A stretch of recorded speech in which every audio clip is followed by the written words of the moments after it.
It's crazy that taking a year off of trading actually made me a better trader. And I'll explain the full process and how you could do it for yourself too. Super easy. It's just going to take time. And for me, that took a full year. But maybe if I give you this guideline, you'll be able to get on your path at a quicker rate. So, my problem in trading was trading too long and wanting to trade. Sounds weird, right? But I tried to trade the whole session and I always wanted to be in a trade.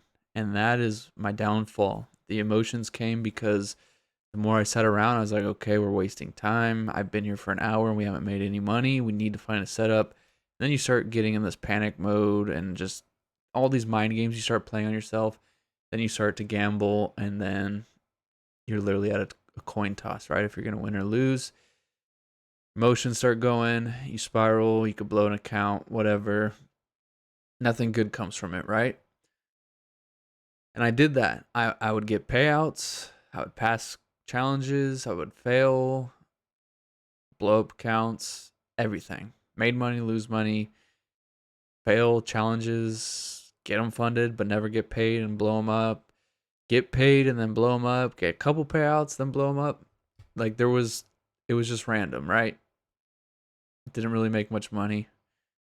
Even though on paper I won a lot, but I also lost a lot. So basically cancel each other out. And then on top of that, so the money was whatever. Then on top of that, my emotional, just personal life started downgrading too because I was bringing that frustration and disappointment that I can't be a consistent, profitable trader, even though I know my edge works and why am I not just sticking to my strategy, all this stuff, right? And when you try to fix all that at once, it's just not going to work. So I said, okay, it's not like I'm making a lot of money from trading. It's a few $100, if that, a month, if we come out positive, right? That's got to go. That's got to go to the side. I got to get my mind right and get focused on life before I could bring in something that's stressful and be able to manage it, right? So I took a year off. I didn't trade for 3-4 months. Started focusing on long-term investing, making sure I'm still doing all that, right? Every paycheck, work 401k plus my personal investments. Just really focusing on that, the bigger picture, kind of stepping back away from that day trading. And then I slowly started going more zoomed in and getting on lower time frames.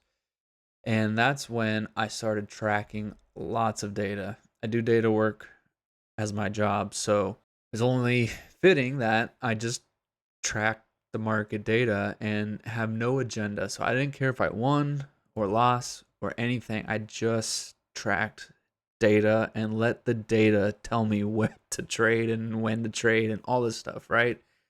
I was tired of guessing and thinking and trying to predict the future. If there is patterns in the market, data has to show that, right? I just tracked everything and I'm going to show you how to do that so you can do it yourself. But you need to pick a couple things that you are comfortable trading with and then track them. So you could use Google Sheets or Excel. I'm going to show you that right now. And it's super simple. You're going to, my main one has Apex challenges tracked in. So I'm like just tracking everything.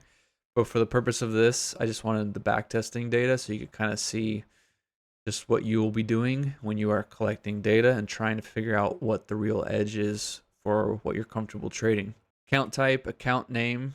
I'm doing challenges as if it was real Apex 25K challenges. Link down below if you want to get the best discounts. I trade one account. Once it passes, I move on to the next account. Once it passes, I move on to the next account. Okay? That's it. That's how I'm tracking. I'm trying to mimic challenges in my back testing, and then that way when I am done with this, we're going to do this in this video as well, we're going to send this to AI with the Apex rules of the 25K end of drawdown account that we're using for these challenges, so it could verify that we're doing pretty good, what to watch out for, this and that. It's pretty cool. Like, you literally have no excuses now. Just put in the work Is it fun typing all these numbers in and all these flags of yeses and nos? No, I don't like it, but if I could just trade one account at a time, and then today do another session for challenge number 4, and then just keep going till I fail or pass. If I do one of those a week, this is just going to keep snowballing. And for these ones, I started at the beginning of March. That's when I came back to trading. I also got some challenge accounts after I did these 3 accounts of backtesting. And then on the weekends, I'm going to add another backtesting account, and just every week I'll have a new challenge of data going into my system. Some of these are blank because I added them in my actual challenge tracking down here, but you'll get the idea. So you got to track all the data. So accounts, if you're going to do that, if you just want a log of all just trades, then I guess you don't need this.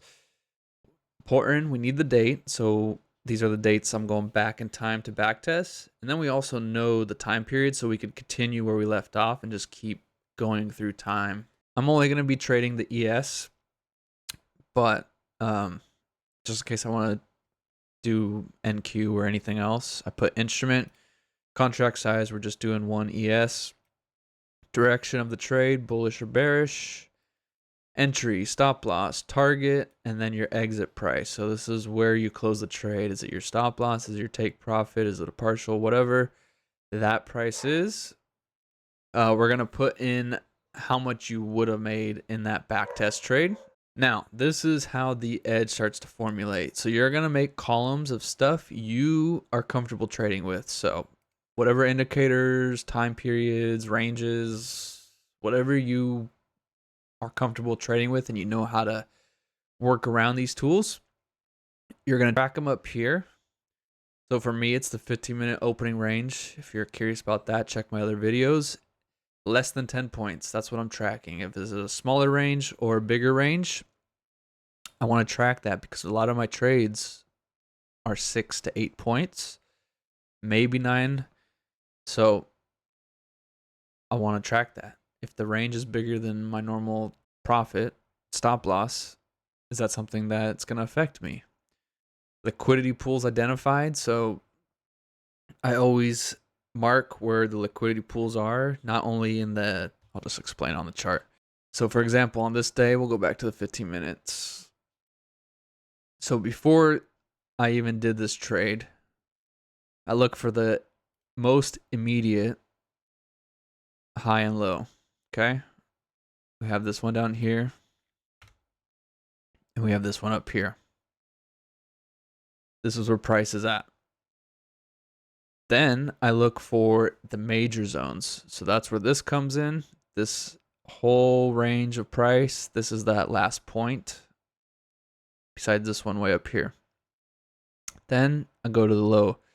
So we have this low down here where price tested, pulled back, and then ran right to again. And then just in case we went further, I got this one down here. Okay. So now we have all the major liquidity zones marked up. I don't care about these little small ones, just the big ones. Okay. So this is more of just a check, mental check for me. Did I do that before I took the trade? It's not really an edge thing. It just helps me ground myself in the trade and make sure I'm not gambling. So these are always yes. if I'm disciplined and not rushing. Then we have the orb breakout. This is if it breaks out of the 15-minute range, am I taking that trade? And I don't know what happened here. Some of these should be no, as you could see over here. I gave more detail about it. Sometimes when I click this, it just puts it all the way down, but need to go back through that. I messed that up. Then we have VWAP daily. So like the session VWAP, is it aligned? Is price below it for sales, price above it for buys? Then something new I was tracking is the weekly VWAP. Are we bearish on the week or bullish on the week compared to VWAP? And when these are together, it's really good. Usually price runs pretty fast, especially when they cross over. So that is what I'm tracking now. And then time zone. So I'm only going to trade between this time frame on a normal day. So I'm only going to track this time. But we'll see what the data says when we send it the actual times from the trades, right? Then money flow index. This is something I'm newly tracking because I was looking at it. I was like, kind of helps me predict when price is stalling out and to not take bad longs and stuff. So I wanted to track that, see how that helps the edge, if it does, or if it's just in my head. Trade types. Are we breaking out of the 15-minute? Is it a re-entry, like I got stopped out and then we're just same setup? And then continuation is if it breaks out, pulls back a little bit, then runs. And then that's it. And then you want to put some notes. This is what's going to help AI as well, because if you could just kind of brain dump what your thought was on the trade and whatever else you want to talk about, that really helps AI kind of pick up things that you're not necessarily tracking, but subconsciously you're dumping in your notes. Okay, so last thing we're going to do, we're going to go to Apex, whatever account you're trading for the challenge. You're going to want to copy those rules over. So we're doing trade of 8, 25K, end of day drawdown. And we're gonna screenshot this.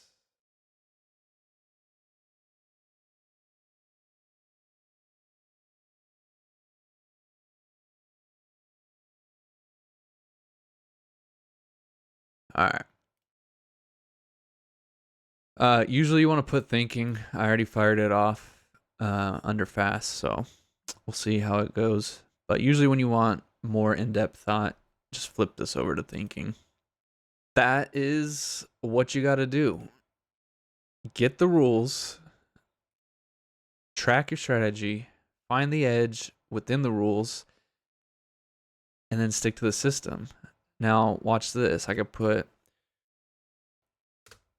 you're going to ask it questions of what you want it to dig into that it didn't just do in the summary. And for me, I want to know time period, because I already did this with the data, but I want to see if it comes up with the same answer. Again, I'm in fast mode. I should keep forgetting to switch it to thinking. Based on your data, your edge is significantly concentrated in the 10 to 11 a.m. window. So this is what I wanted it to say. So if you look here, 9:30 to 10, I made money, and that's just because of I usually have my target one tick over 1-to-1, so that way it covers commissions. But 50% win rate, that's not good. I don't really want to trade that because I'm close to a 1-to-1. So 50% is no good for me, okay? And look at the average trade. No good. Then 10 to 11, 15 of my trades. So most of my trades land here. We got a good win rate. Look at the money we made there and look at the average trade in that time period, okay? So there's no point in me trading before 7. Well, 7 in my Pacific time. So, cool. I get to sleep in. It gives me more time to draw liquidity lines, 15-minute opening range, and I'm not stressed out. I'm saying, okay, my edge says wait till 7. Do all your pre-planning until 7. 30 minutes to get my mind right for the market. Perfect. I love that edge. Then 11 to 12, we got 5 trades. So not many trades. Usually a lot of the trades are going to happen here. But because I was back testing, I would stay all the way till 12 and just take trades to document them. So 7 to 8, 8 to 9 my time. So really 7 to 9 if I just do 2 hours of solid trading and I close the charts after I hit my win for the day. If I lose, then I'll try again, right? That's where I want to be. Those 2 hours so far in my 3 backtesting challenge accounts, this is where my edge is. This is where the money's to be made. Close this out. It's not even worth it. Losses are happening here. Let's stick here and then watch it shift. Again, it's not just guaranteed, okay? No, it's we're trying to increase the probability because we'll never get to 100%. So we want to keep building this edge with data to prove, don't be emotional, follow these rules, just do the plan. The data works out. It's not going to be the exact same number as your back testing, but you should be on this tipping point of profits and be able to pull money out if you just follow your strategy and edge that you have been tracking. Okay, coin flip. We don't want coin flips. 13 wins and 2 losses when we wait till after 7. And then continuation re-entry. So usually that first pop out is not even what is making me win, and that's probably that 9:45 to 10, that first 15 minutes after drawing the 15-minute range, probably where it pops out and is not ready to run, making me lose. If I just wait, price will settle in and then finally either retest, re-enter because I got stopped out on these pre-trades, or we're going to continue that run up higher. So that's my edge. There you go. Look at that. If I just do an hour and a half of trading, 7 to 8:30 my time. Look at that. That is crazy. I would reduce 50% screen time and increase my win rate. Sounds amazing. Less time staring at the charts and making more money. Again, this is backtesting data. If I put my real data in from the challenge accounts, they are different and it is lower. Why? Because the markets don't freeze like backtesting. The price continues to move, and I'll give you an example right here of a winning trade. So if you look on here, look where my entry is. 6634.25. Look where I would have been in backtesting. 6635.50, okay? So almost a full point difference. And that makes a difference, right? I'm not able to get that same setup I would in backtesting. So that's why you also got to track your forward testing when you're actually live in the markets, so you get real data as well with backtesting. Backtesting helps you figure out what to bring to the live markets, and then the live markets helps you figure out your actual edge live trading. And that is what you want to focus on at the end of the day.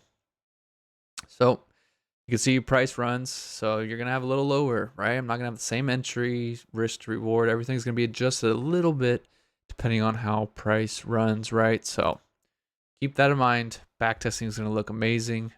Live testing is going to hopefully still be good and put you on that tipping point of making money.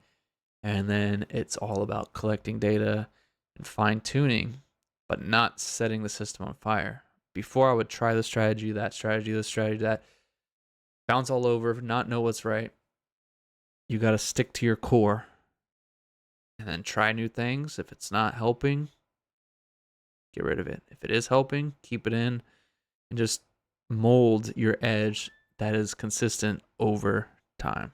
So if this has helped you out, I know it's a longer video, but I really wanted to just talk to you all and let you know that if you're struggling with day trading, you got to take a step back. You got to get your mind right, get your life right, and then come at it correct with data. And now that you have AI, you don't even have to be a data analyst. All you got to do is type in data into a spreadsheet or Google Sheets, track that data. You don't even have to think about it. Just do it. Have no agenda, winning or not. Just track it. Send it to AI. Let it figure out where your edge is, and then do another test. Okay, this is my edge. Now we're going to start just trading this and then see how it plays out. For me, I know AI says to lower to that 90-minute time frame, and I am in my real trading, but for backtesting, I'm still doing 9:30 to 12 because I just want more and more data to really make sure that is my hot zone. So only thing left to do is for you to get in the charts, track the data, figure it out, and stick to it. That's the hardest part, sticking to it. We're emotional, but Check out my other videos on mindset, all that stuff. And 2026 is your year. We're going to do this. We're going to do it right. We're going to be consistent. We're going to build the business. We're going to change our lives, change our finances. And as I learn, you're going to learn too. So see you in the next video. Peace.